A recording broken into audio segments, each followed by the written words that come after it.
Sweetwater. Hey everyone, welcome back to GearFest 2023. I'm Jason. And I'm Tia.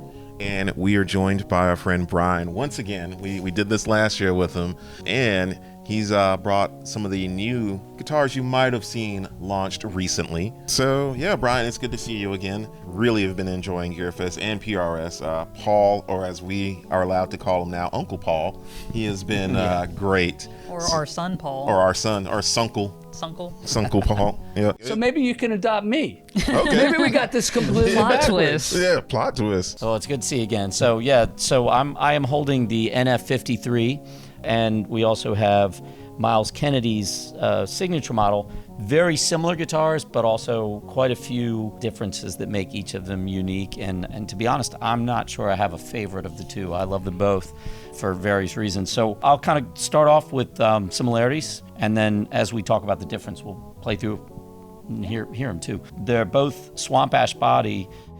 This one has a slightly subtle offset to the carve on the back of the body. I think the waist is the same, and I actually didn't even know that until I heard Paul mention that, and I was like, oh, when I looked closely, I was like, it is. So a super slight, subtle offset on the back. You'll see with Myles's guitar, the bridge pickup is tilted a little bit, slightly. They both use this plate-style bridge with the brass saddles, barrel saddles, bone nut. The NF53 uses the vintage-style non-locking tuners, and Myles is using the locking tuners. Paul's choice on that, which he may have mentioned to you, was purely weight. He wanted the lightest weight tuners as possible on this. Subtle differences in the neck carves. This is a neck carve very true to the origin, the T-style original like 53 necks. This is way narrower than any other PRS I've ever played. And I was talking to a bunch of the other players who've had a chance to get it, and the first thing to say is, they did the neck right. This is what it's supposed to be like. You know, if you play a Rickenbacker with a big baseball bat of a neck, it would be weird. It's just not, it doesn't make sense to that guitar, you know. And it makes you play different. It makes you play for that instrument. Both of them are just single volume and tone with a blade switch, but this one is the three-way blade, and the layout of where the volume and tone is a little different. Myles with a five-way, and we'll go through those sounds. And the pickups are another place they really differ. These are steel pole piece. I'm pretty sure they're wired in a parallel fashion. They're hum canceling, but they're very single coily in nature. Obviously, based on the guitar that you know really is the heart and soul of where it came from. So you can get those really twangy, chimey sounds. They're a little bit fuller and especially up in the higher registers, but again, no noise even with high gain. Those are more traditional Alnico magnet narrow fields, mini hums, but in PRS world they're not exactly like a mini hum. Hum canceling with Alnico magnets, but with a five-way you get all kinds of single coil and humbucking tones. And then Myles put a cool little push-pull subtle tone roll off. I think what it is where his two main sounds are tone all the way up, or on the bridge position, he would have a sweet spot where he rolled it back just a little bit, but instead of having to find that, especially live, he just pulls the tone pot out and it instantly gives him his subtle tone roll off. Oh, that's clever. Yeah, that's smart. That's what I love about signature model guitars. Sometimes an artist will do something that, whether it's other guitar players or guitar makers, go, oh, I wouldn't have thought to do that. And obviously it's an artist model, so it's specific to his needs. And a lot of people go, oh, wow, you know, maybe I'll try that on mine. Yeah. So if you want, we can go through and hear a little bit of this one. Yeah, let's do it. Let's go through the sounds of this one. So we're running through the Sanzera, starting off with bridge pickup.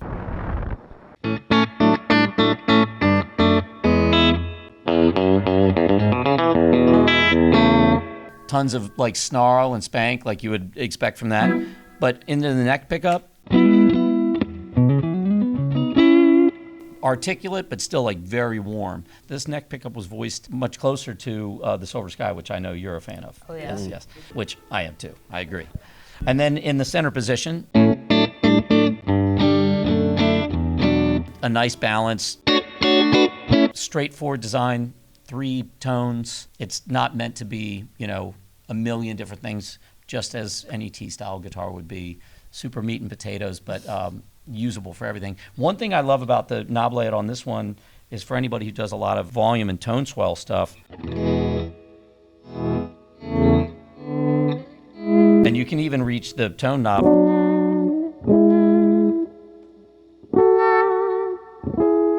it's very accessible. Like Danny Gatton, who's like one of my idols, you know, it's like a lot of these killer telly players, you know, a lot of times people would rearrange a knob layout. Yeah, and, like flip flip- whole plate, the panel, whatever you want to Exactly, call it. Like right. just to the other way so it's easier. Yeah, so the toggle wasn't in the way, and you can reach with your thumb and grab that. I mean, almost sound like a wah pedal, you know, just, you know, reaching down with your thumb. So that was the first thing when I saw this. I was like, oh, man, that's awesome. You can reach that in there. But if you want to hand me the Myles, there's a lot more to hear on that one as far as tones. All right, so on Myles' guitar, like I said, you notice the Alnico pickups, more of a traditional narrow field mini hum. This is slightly angled. It does have a slightly larger pick guard. It's still in the same family of the neck shape. This one's a little chunkier to me, but I love the necks on both of them. He also did the overlay on the headstock, so you can see on the NF53 it'll just be natural maple. And this is also a satin finish, which is another big plus for me. I really like that. Me too. Same. So again, on the bridge pickup, you can hear pulling this out. It's really subtle.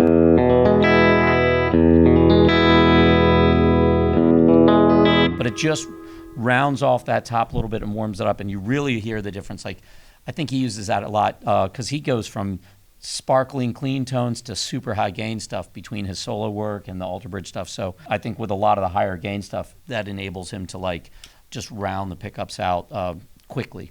But going into that second position,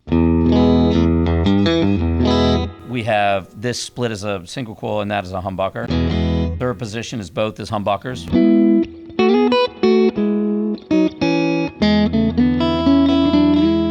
And then we have both as single.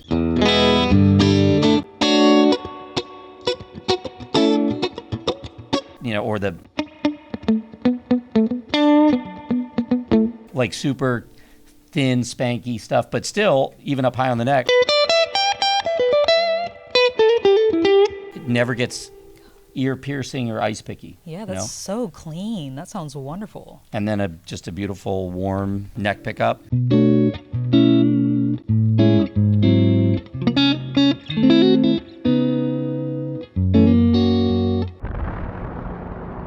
Dare I say this one may be a hair more versatile. You know, if somebody's looking for obviously more pickup options, the satin neck is super cool. Without just sitting side by side and playing both to know which pickups you like better, I think both sets of pickups sound gorgeous.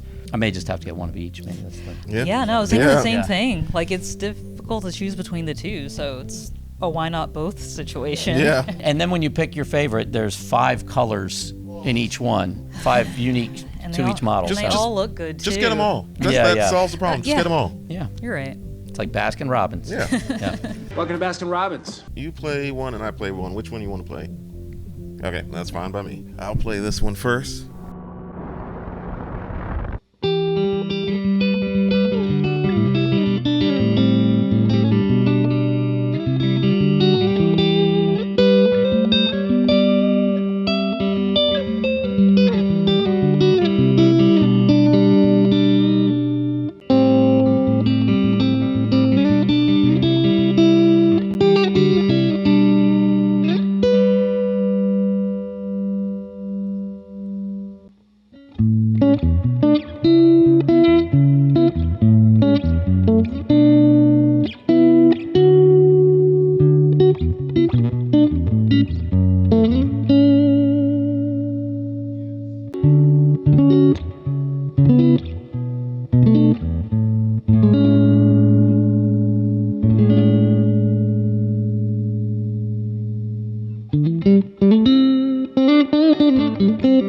Well, we know it does that.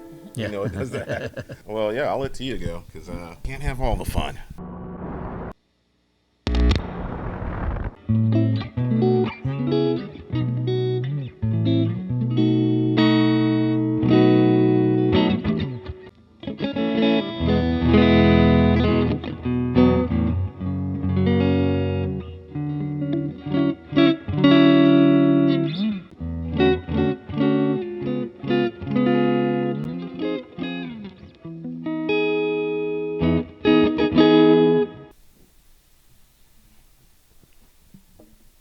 Is there a drive? Yeah. Yeah.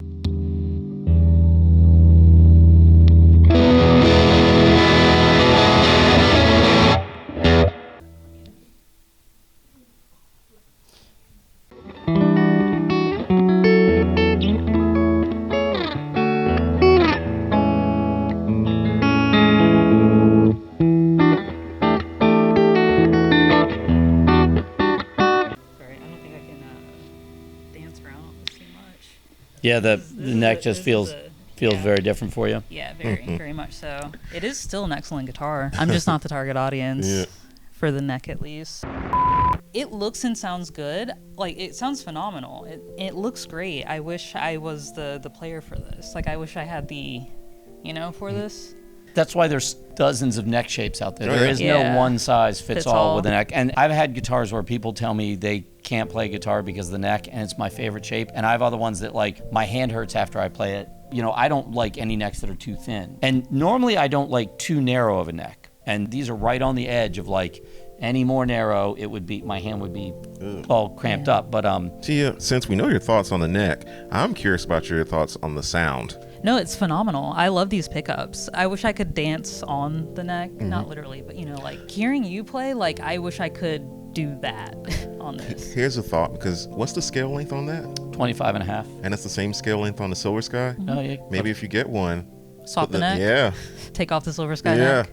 I mean, I feel like Paul would be upset with me. He would not. I mean, everything Paul has done, even since he was a kid, is tinkering. And I've had so many people say, like, "Oh, I have this guitar and I made some changes to it, and I'm afraid to, like, have Paul see it." He would ask you, like, What did you do and why do you like that? he has no. Like, he let's understands learn. that there's no way to put out something that appeals to everybody. And Yeah. it's like people have gone like, "Oh, I wish you put out the Silver Sky and it wasn't a 7 1/4 inch radius." And he's like, "Well, that was John's opinion." He's like, "But you realize you can have a fretboard re-radiused and refretted. It's not that big of a deal. Yeah. If you want bigger frets, it's like he's like, that's fine. Yeah. It's like That's an option. yeah, it's like saying you That's got allowed. a car and you're like, I didn't like these tires. It's like, okay, we'll put different tires on it. Right. It's, I didn't like this paint. You could get it refinished. Yeah. Yeah. No, he wouldn't care at all. Yeah. All right. Well, I have a new goal. Yeah. Get one of these, swap the necks. That'll Yeah. be the one. Yeah, you know what we want. Yeah. So with that being said, thank you so much for Oh, my demoing pleasure. these and taking the time to speak with us again. We appreciate it so much. Hopefully I see you before next year. Yeah. Yeah. And also, thank you to the folks at PRS. Like, you guys have no idea how awesome they've been to our channel.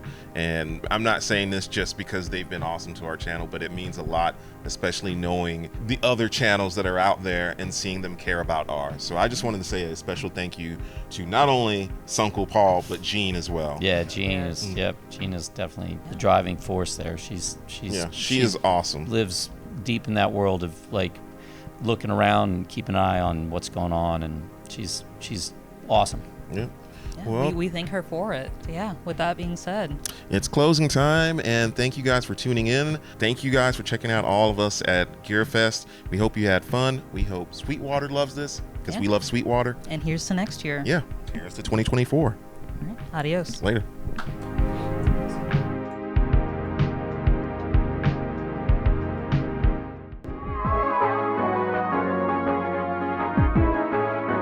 Everybody supersonic racing. Try to keep your feet right on the ground. When you're supersonic racing, there's no time to look around. We're just supersonic racing, running to the point of no return. Everybody's supersonic racing. Yeah, I was having that comment with someone earlier today. Somebody's like, I don't play signature guitars. I was like, you ever play a Les Paul?